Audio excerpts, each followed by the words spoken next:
taken me a long time and a lot of work to get to this point, but I finally got my electric smart car motor hooked up to my Jeep transmission and transfer case, and so now it's time for me to put it in this Jeep. The first step of this process I didn't video, which was to spend 2 days rearranging my shop so I actually have some room to work around the Jeep, or even just walk around it.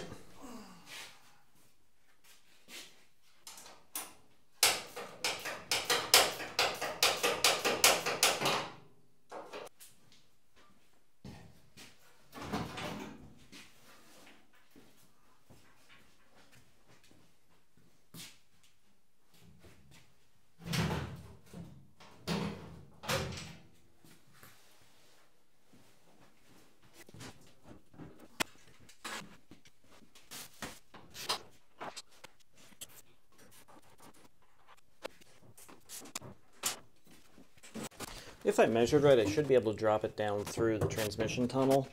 It's going to be tight, but I think it's a little bit tighter coming in underneath and up. I found these screws, they're called sidewalk bolts. It's a nice low, wide head. Pretty ideal for this sort of application.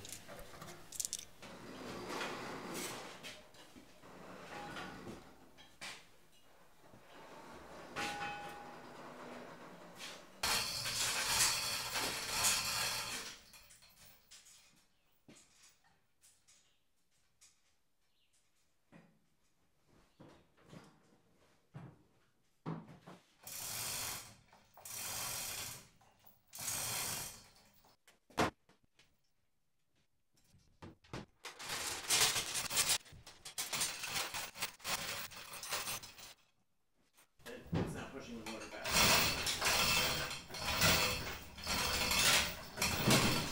I thought you said you wanted... Okay, well that kind of worked. Kind of, sort of, not really? Well, no, got it in there.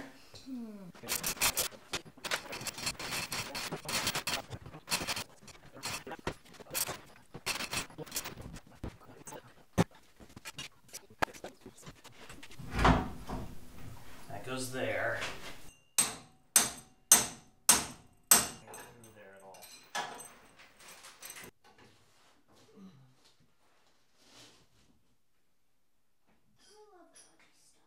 Well, that definitely went in harder than it needed to, and, you know, hindsight 2020, probably should have taken the motor off and put it in afterwards. Now I just want to go through, make sure it's all squared up and sitting at the right angle.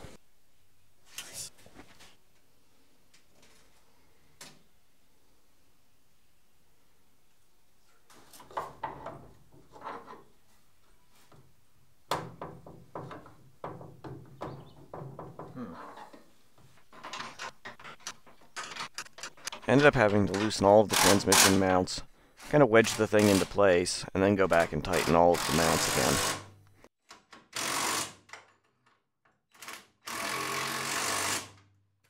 Checking the angle on the yokes with the little angle finder, and it's actually pretty good the way it's shimmed up with this wood. The problem is I want to mock up the front drive shaft, and that piece of wood is trying to occupy the same space.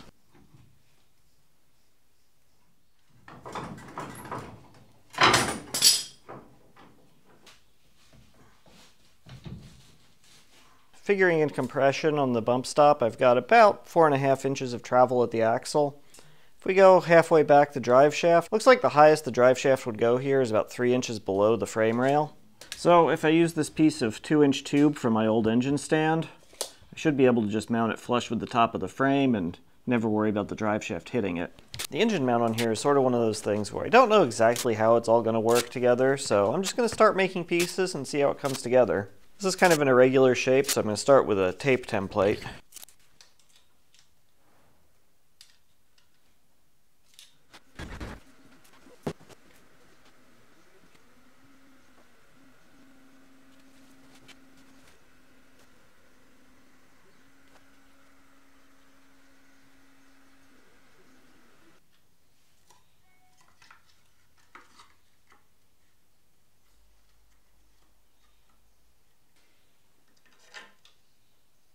That seems like it lines up. This cutout doesn't really work around here. I think I'm just gonna leave it straight here and put some spacers in. Otherwise, it's just going to get too thin down in here. This project really makes me see the appeal of having a plasma table, but being able to do really accurate layout with the laser engraver is still a big help.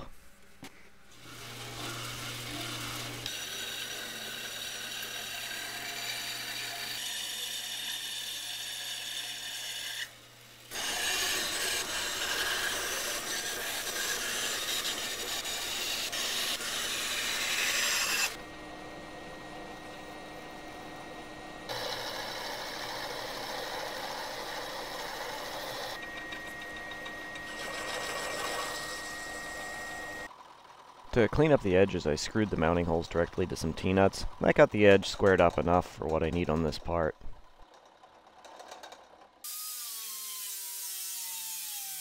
Then I just ground and filed the corners around.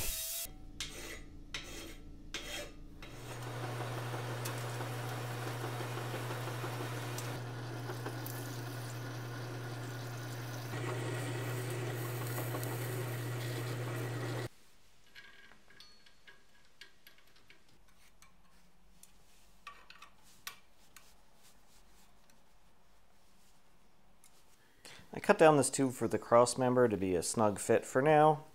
I'm going to mark where it sits on the frame rails. I want to make this thing removable. On this side of the frame there are these holes where the original steering box mounted. I'm not going to be using that. They're reinforced and go through the frame, so that'll be easy enough.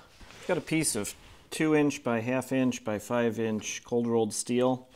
Kind of funny, but in order to get the point of the transfer punch far enough through that it's picking up the holes in both sides of the frame rail, I had to put a little parallel in there.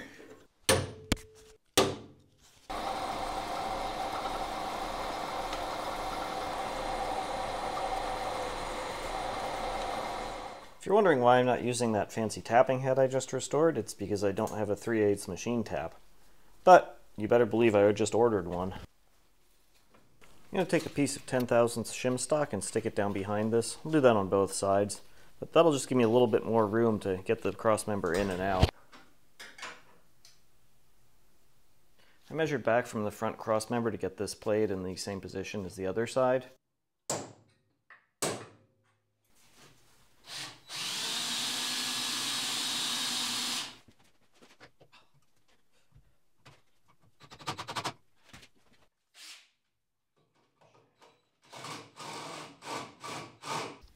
If I try to drill straight through here by hand, there's basically zero chance I'm going to get it straight. The other issue I've got is if I bolt straight through here, there's nothing to support this frame rail, so it's going to kind of squish it together. Let's try to kill two birds with one piece of steel. I machined up this little spacer and cross-drilled some holes in it. It's a very snug fit into the frame rail, but now it'll support the frame rail and serve as a drill guide for getting those holes to go through straight.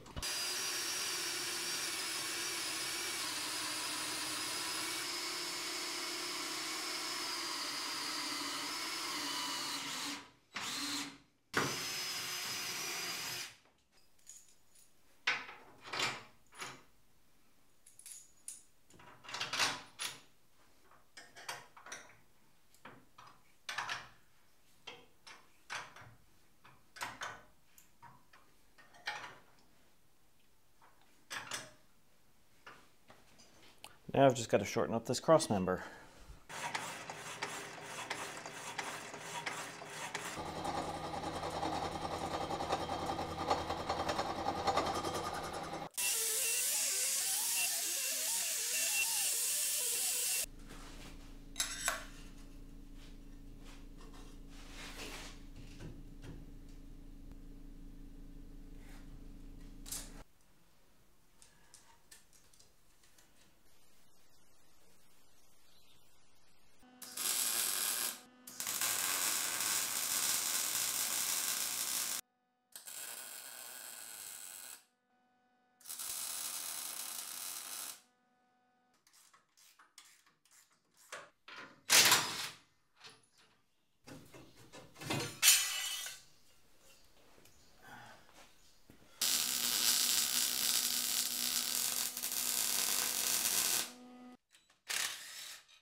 Got these pieces of 1/2 inch thick rubber I'm going to use as sort of little shock absorbers. I think these are off of an old like baby buggy for off the ends. They might be rubber baby buggy bumpers.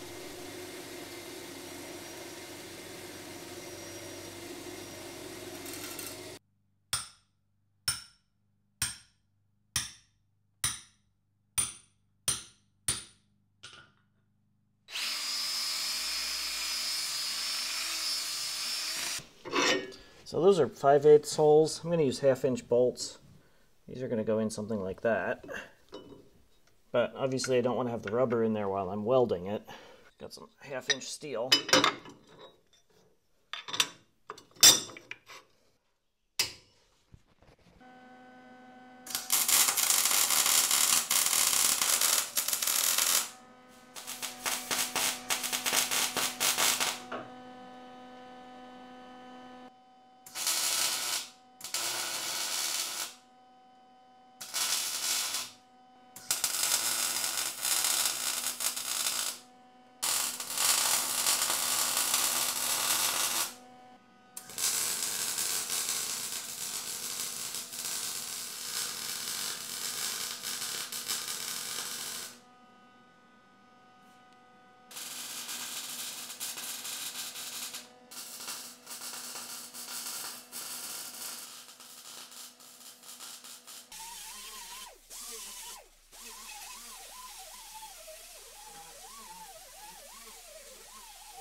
Well, I think that's a lot more stout than it needs to be, but it's pretty rare that something breaks because it's overbuilt. Problem we have now is that the high voltage connections here are occupying the same space where the master cylinder is supposed to be, so we're going to have to move that. I did do a whole bunch of machine work on this previously, so hopefully I'll be able to reuse that, but for now we'll just take it off.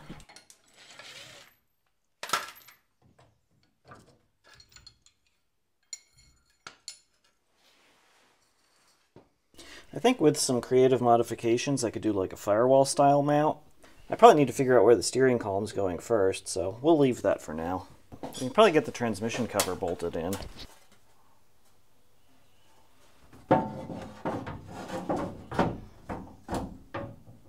Or maybe not. It's hitting on the adapter plate, but there's a good bit of aluminum there I don't need, so we'll start by getting rid of that.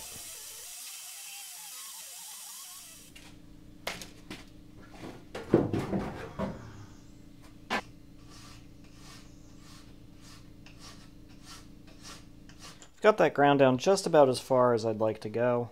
The floor panel will bolt in now, but needs a little bit more adjustment.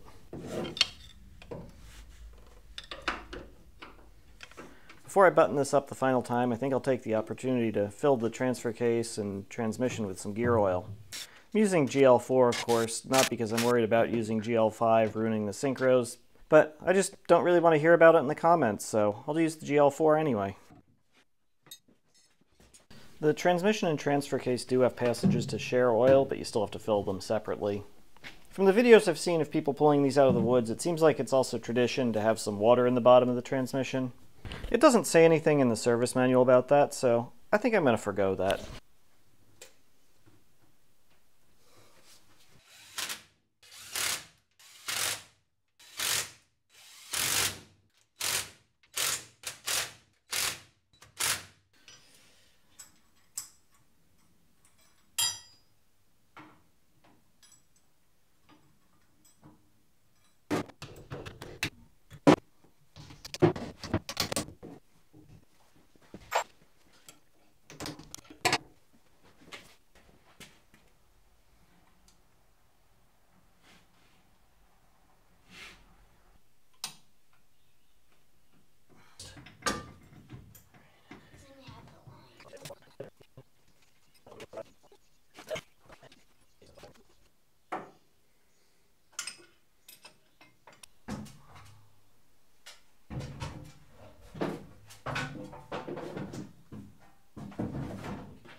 don't have the ring for this one, but that's something I should be able to make.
I've got the knobs for the transfer case sticks, but not the one for the transmission. Let me know what you think I should do for that.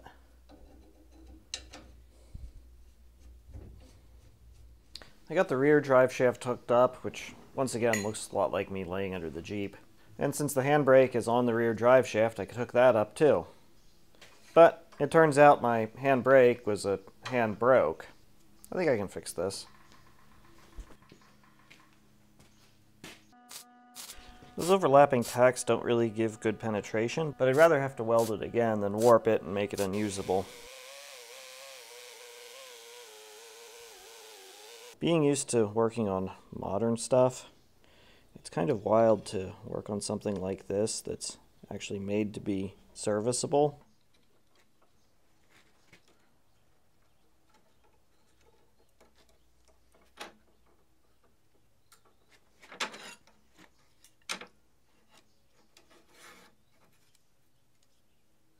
This little pin here goes in that hole.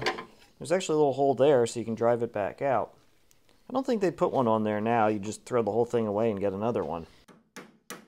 The original cable for this is still good, which is pretty surprising considering that the lever for it was broken off the back of the transfer case. I still need to add a return spring underneath, and I know I have the clip for this somewhere, and when I find it, I'll put it on there. Well, that should keep it from rolling down any hills in my garage. Well, we've got the motor connected to the wheels, which is a pretty major accomplishment. Honestly though, sitting here, it doesn't really feel like that much because until the motor turns the wheels, it's sort of the same thing. But before I get that going, I want to do steering and brakes because it's going to be a lot more fun if I can at least drive this thing 20 feet once the motor turns. So if you want to see that, stick around and thanks for watching.